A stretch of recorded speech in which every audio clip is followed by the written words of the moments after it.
किसको कौन संभाले कुछ समझ में नहीं आ रहा है। दो दो दुख एक साथ अगर जीवन में आ जाए कौन किसको संभाले। एक दूसरे के खाली रोने के अलावा कुछ आता ही नहीं था। गुरु वशिष्ठ सोचे अगर भरत होता तो शायद संभाल लेते, पर भरत भी नहीं। सेवकों से बोले जाओ भरत को बुला कर लाओ, लेकिन हाँ ये घटना मत बताना वरना भरत वहीं गिर जाएंगे, आ ही नहीं पाएंगे।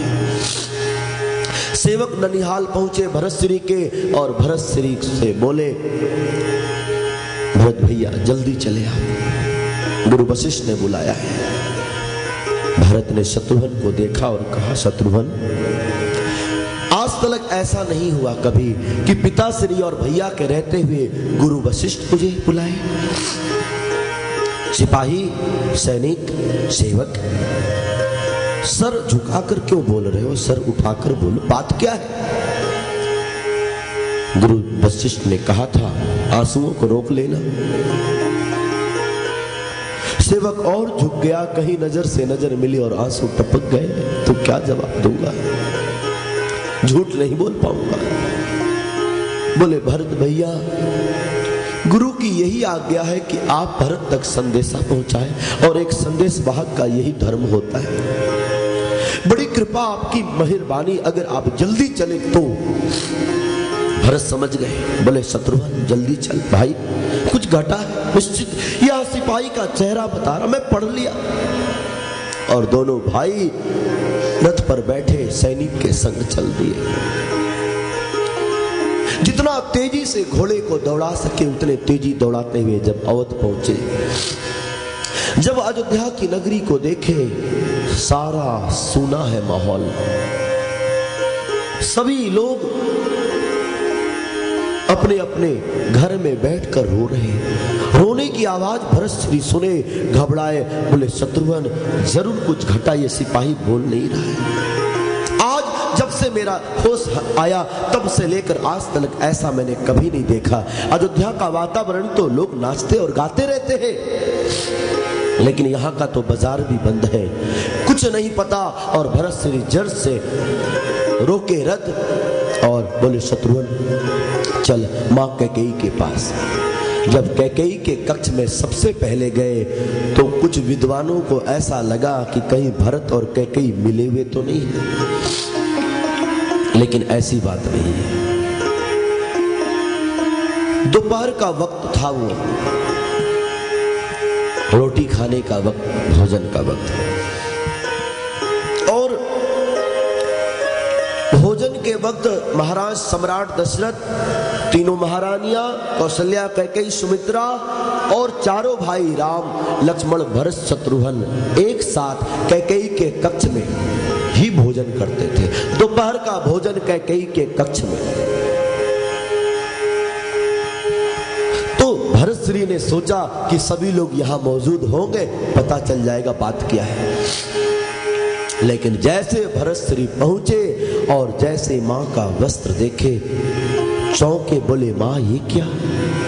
कैकेयी दौड़ी, बेटे भरत तू आ गया। बोले मां वो तो ठीक है पर ये क्या वस्त्र। बोले बेटे धैर्य रख, हिम्मत हिम्मत कैसी हिम्मत। बोले तेरे पिताश्री इस दुनिया में नहीं रहे। जैसे ही भरत ने सुना और वहीं पिताश्री कहते हुए गिर पड़ते हैं और बिलख बिलख के रोने लगे। पिताश्री नहीं रहे दुनिया में, हम तो ठीक ठाक छोड़ कर गए, अचानक क्या हुआ।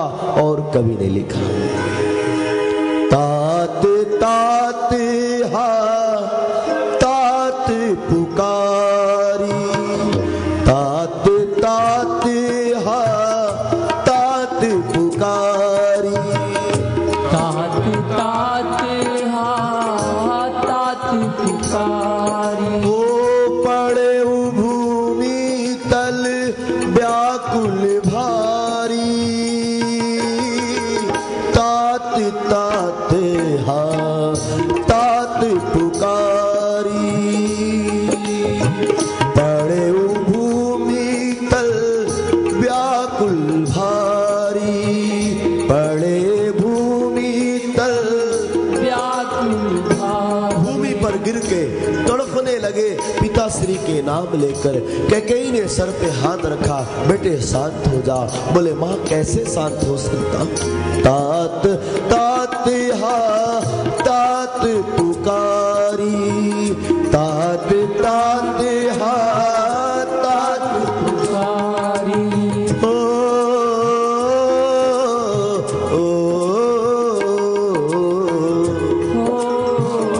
भरतश्री रो रहे।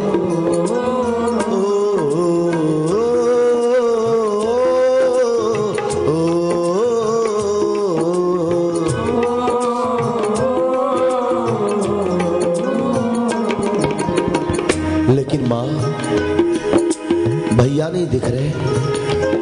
कहने का शांत रह बेटे, समझाती हूँ तुझे। क्या समझा रही है? भैया कहाँ है? मैं भैया से लड़ूंगा। पिताश्री की तबीयत खराब हुई और भैया ने मुझे याद नहीं किया। गुरुदेव मुझे बुला रहे। क्या भैया का कोई फर्ज, कोई हक नहीं बनता है? माँ कहाँ है भैया? कि कहीं कैसे बताए, मैंने तो वनवास भेजा है। बोलो माँ कहाँ है? और कैकेयी ने कहा शांति रख बेटे, सुन मेरी बात। कुछ गड़बड़ हो रहा था, मुझे ऐसा पता चला और मैं सब ठीक कर दी।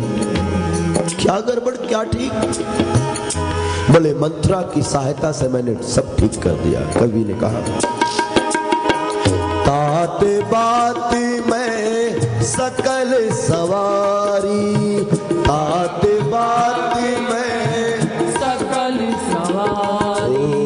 तात बात में सकल सवारी, तात बात में सकल सवारी। ओ भाई मंथरा सहाय विचारी, ओ भाई मंथरा सहाय विचारी, तात बात में सकल सवारी, तात बात में सकल सवारी। मैंने सब ठीक कर दिया। और यह बात सुनते ही भरत चौंक गए। मंत्रा? वह नौकरानी ने ठीक किया, पर मां क्या? बोले भरत, महाराज ने राम को राजा बनाने का घोषणा कर दिए बिना पूछे। भरत बोले सच मां? ये तो अहोभाग्य है अवध का। मैं तो यही सपना देख रहा था, कब मेरे भैया राजा बने और कब मैं चरण पकड़ के बैठूं, कब अपने इन आंखों में उनकी तस्वीर खींचूं। भाई मां, प्रभु के बगल सिंहासन पर क्या वह दृश्य होगा मां? तो फिर क्या हुआ? भैया राजा बन गए? बोले नहीं। तो बोले मैंने महाराज के वचन को पलट दिया। क्या मतलब? मैंने तेरे बाबा से कहा कि राम राजा नहीं तो भरत राजा बनेगा। जैसे भरत ने सुना, बोले मां ये क्या कर दिया तुमने, या क्या कर डाली? मैंने कब आपसे कहा कि मुझे सिंहासन चाहिए? मैं तो हमेशा भैया के चरण का भूखा रहा।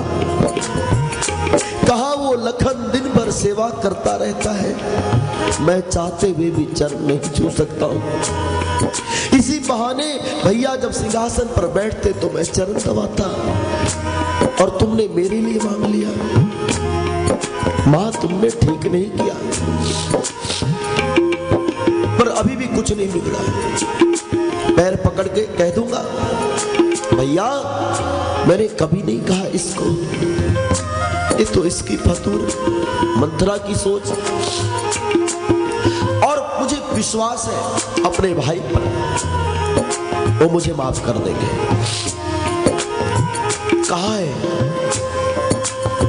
क्या कहीं घबराई? बोले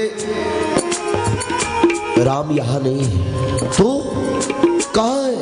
बोले मैंने 14 वर्ष वनवास, और जैसे भरत ने सुना 14 वर्ष वनवास भेज दिए। एक